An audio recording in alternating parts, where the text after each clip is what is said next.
In today's video, I'm going to teach you how to create tasks in Microsoft Outlook.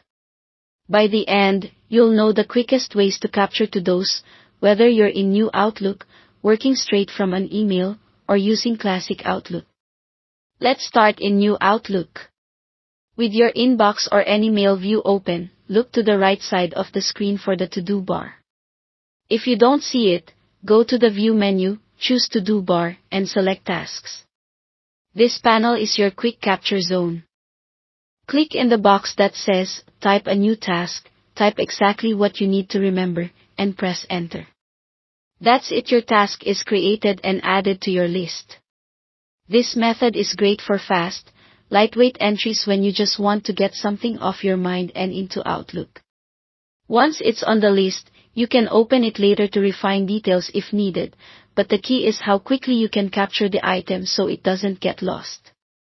Next, creating a task directly from an email.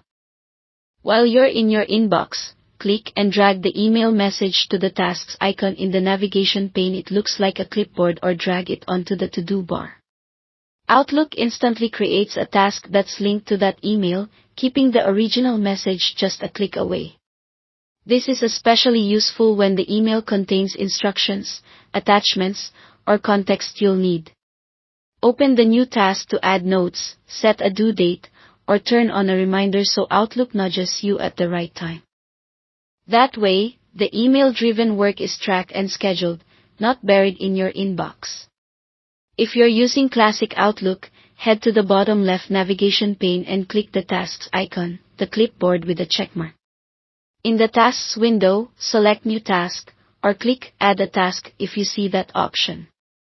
Fill in the subject to clearly name your task, set a start date and due date to anchor your timeline, choose a priority to signal urgency, and add any notes that will help you get it done. When you're finished, click Save Close, and your task will appear in your list, ready to manage alongside your other work. Whether you prefer quick capture in the to-do bar, turning emails into actionable items, or building structured tasks in Classic Outlook, the goal is the same: keep your work organized and visible so nothing slips through the cracks. Thanks for watching.